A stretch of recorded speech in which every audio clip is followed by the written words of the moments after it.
The house was enveloped in silence when I stepped into the hallway. The only sound came from the soft ticking of the clock, adding to the feeling of solitude and a strange calmness. That evening I had come home late, exhausted, ready to collapse into bed. However, the light seeping from under the door of the guest room caught my attention.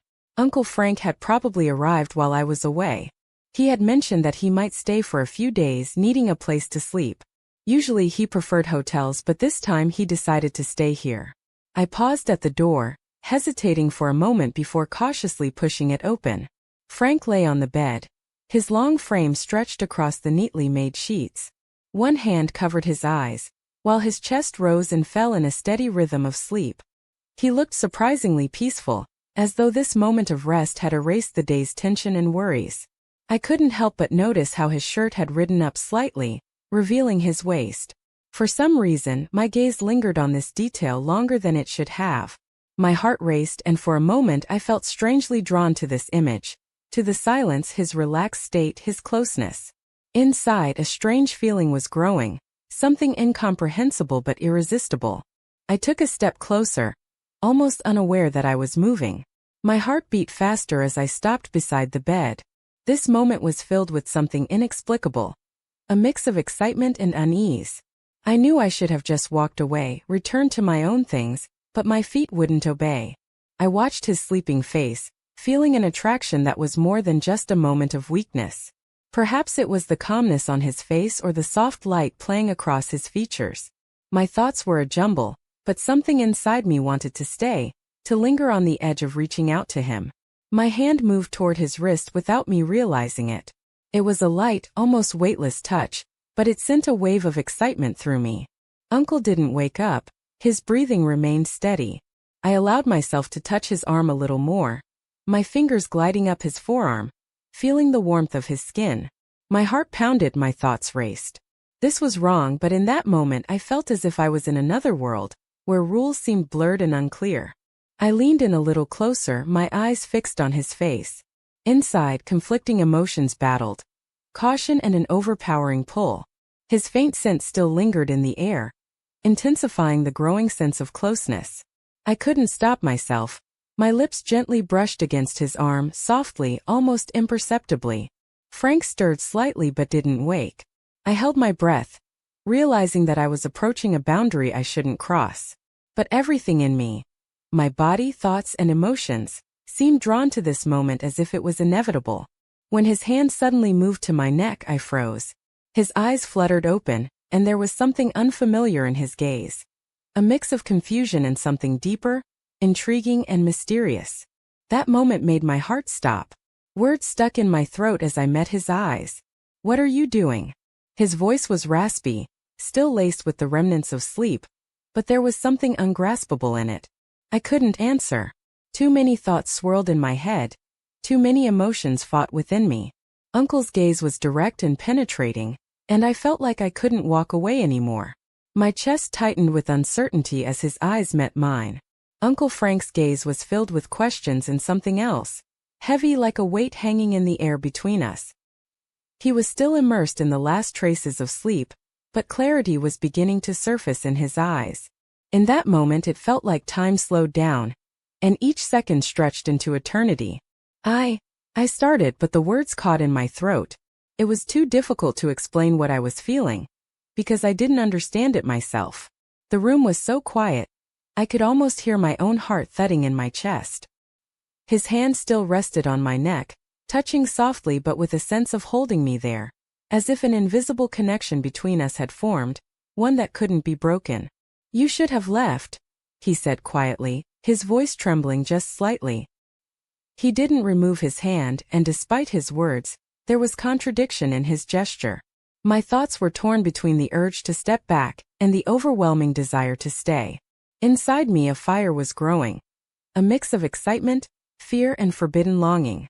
"I know," my voice barely above a whisper, as if in that admission I acknowledged the gravity of the situation, but couldn't bring myself to move.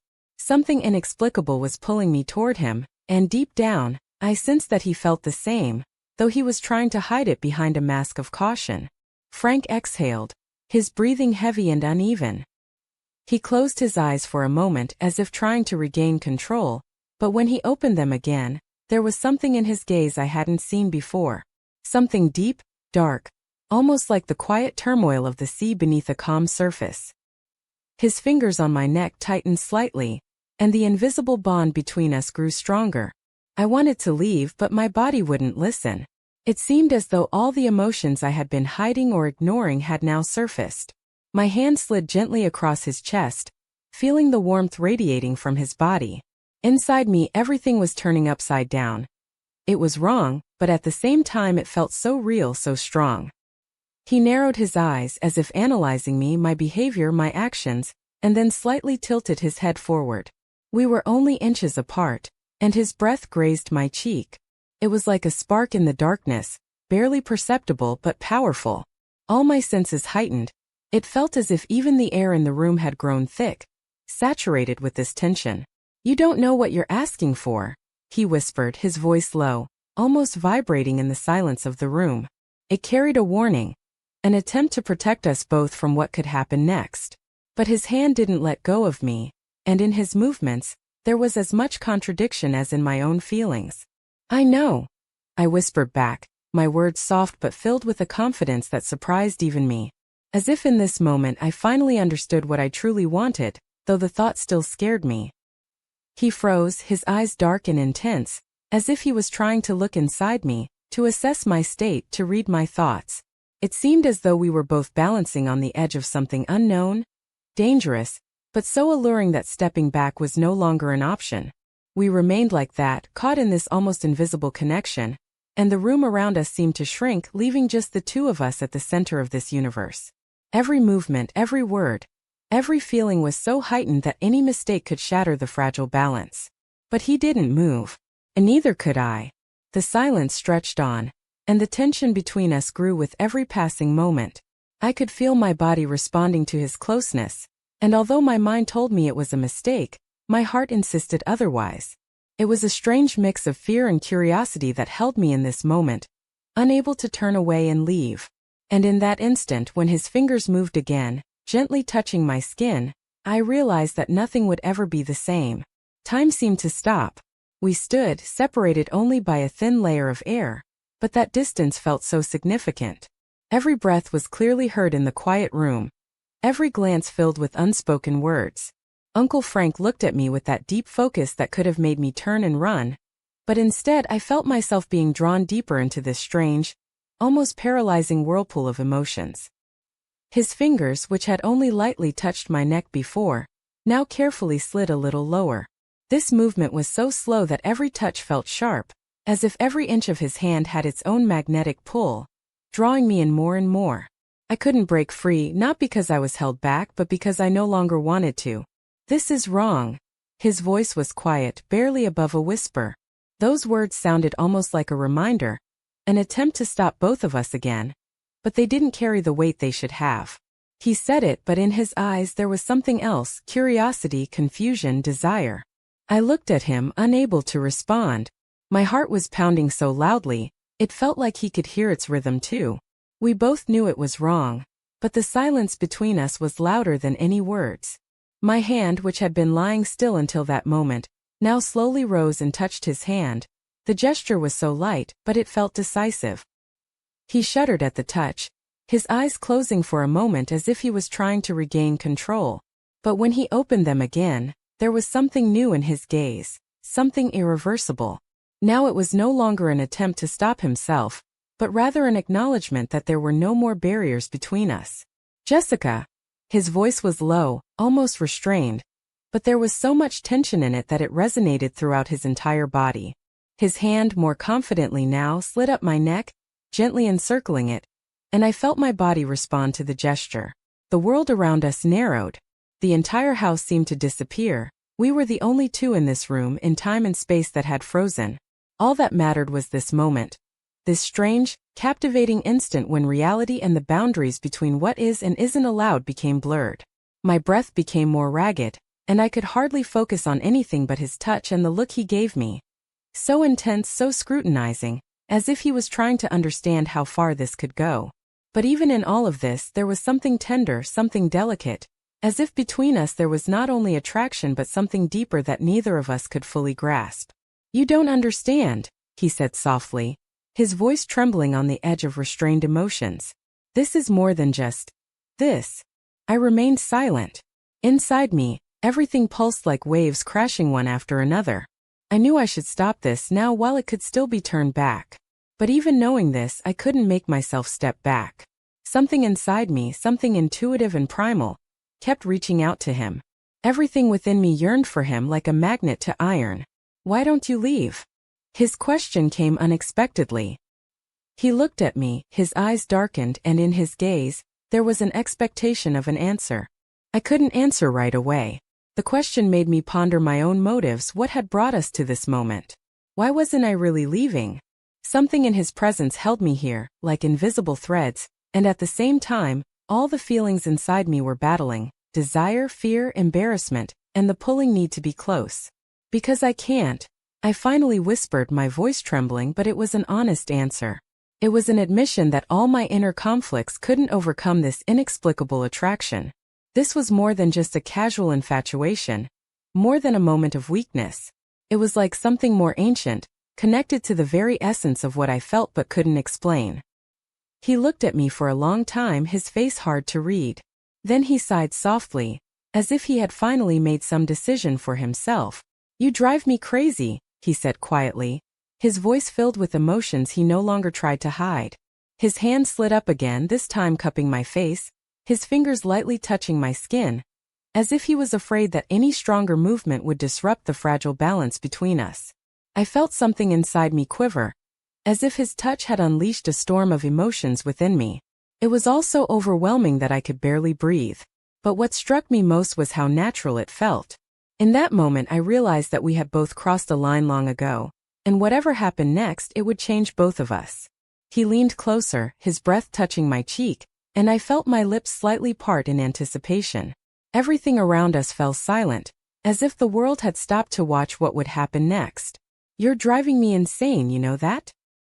he murmured against my skin, his voice deep and gravelly. His hands were on my waist, gliding up under my sweater, his fingers touching bare skin. I shivered, my back instinctively arching as he explored, his touch sending sparks of warmth coursing through me. "Tell me you want this," he whispered, his breath hot on my ear as his fingers trailed higher, skimming over my ribs. "Tell me you want me, and I'll stop restraining myself." The words caught in my throat, my body trembling. Did I want this? Did I want him?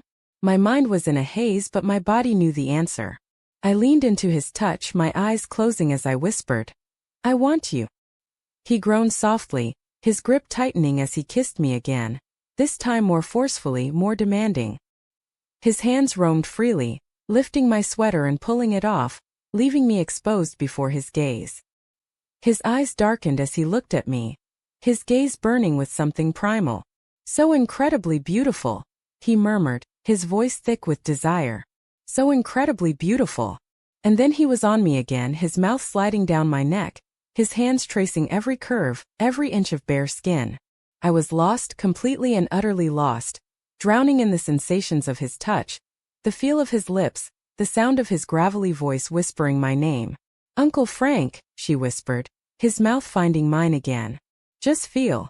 Soft morning light filtered through the curtains, casting a golden glow on his sleeping figure. I watched him, my heart pounding as the events of the night replayed in my mind. His strong arm was wrapped around my waist, his body pressed tightly against mine, and I could feel the slow, steady rhythm of his breath. It seemed surreal being here like this with him, my uncle. It was wrong, every logical part of my mind knew it. But wrapped in his warmth, feeling the steady rise and fall of his chest, I couldn't bring myself to pull away. Slowly, almost timidly, I allowed my fingers to trace the line of his jaw, the rough stubble sending a shiver through me. I had never noticed how handsome he was, how his strong features softened in sleep, making him almost boyish. He stirred slightly, his brows furrowing as if sensing my touch even in his sleep, and I froze, holding my breath, but he didn't wake up, not yet. My gaze drifted lower, lingering on the curve of his lips, lips that had been on mine just hours ago, kissing me, claiming me. A wave of warmth washed over me at the memory, and I bit my lip, my fingers sliding down to the hollow of his neck, lightly touching his collarbone. I wanted to feel him again, to touch him the way he had touched me, to know every inch of him as intimately as he knew me. My heart pounded as I shifted slightly, ending up on my knees at his waist, my knees pressing into the mattress on either side of him. He mumbled something in his sleep, his brows furrowing again, but he didn't wake up, not yet. I leaned forward, my hair falling around us like a curtain, and gently pressed my lips to his, a barely perceptible touch that made my pulse quicken. He stirred, his eyes fluttering open, and for a moment, there was confusion in his gaze. Then he saw me, and the confusion vanished, replaced by something dark and intense. "Jessica," his voice was rough with sleep, a husky whisper that sent a shiver down my spine. His hand slid up to my hips, his grip firm but gentle. "What are you doing?" I bit my lip, my heart pounding so hard it felt like it might burst from my chest. I wanted to touch you the way you touched me." His gaze darkened, his grip tightening slightly. "You shouldn't." "I want to," I whispered, cutting him off. Slowly I leaned down, my lips gently touching his neck, lingering just below his ear. I felt him shudder beneath me, his hands sliding up to my waist, his fingers digging into my skin. "Please, Uncle Frank, let me." For a moment he was silent, his body tense beneath me. Then with a low, frustrated growl, he flipped us over, pinning me to the bed again. His gaze was burning, his breath hot and ragged as he looked at me. "Jessica," he murmured, his voice low and dangerous. "You have no idea what you're asking for." "I do," I whispered, my hands sliding up his chest, feeling the hard muscles beneath his shirt. "I know exactly what I want. I want you." "Damn it," he hissed softly, his eyes darkening even more. He leaned down, his lips gently touching mine, teasing and tormenting me. "You'll be the death of me." Before I could respond, his mouth was on mine again, hot and demanding, his tongue sliding between my lips in a kiss that left me breathless. I moaned softly, my hands sliding up to tangle in his hair, pulling him closer. His hands were everywhere, sliding down my sides, sliding under my shirt, his fingers touching my bare skin in a way that made my head spin.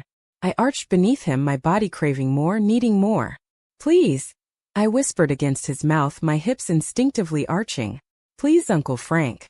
"Sure," he murmured, his lips sliding down my neck, lightly nipping at my skin. "I'll give you what you need, baby, just be patient." His hand slid lower, pulling my shirt over my head, leaving me bare before him. He leaned back, his gaze roaming over me, dark and hungry. "God, Jessica," he murmured, his voice rough with desire. "You're perfect." Heat flooded my cheeks and I bit my lip, my pulse quickening. "No, Yes, you are," he whispered fiercely, his lips gently touching mine. "You're perfect, so damn perfect." And then he was kissing me again, his mouth moving down my collarbone, his hands lightly tracing the curves of my breasts, teasing and tormenting.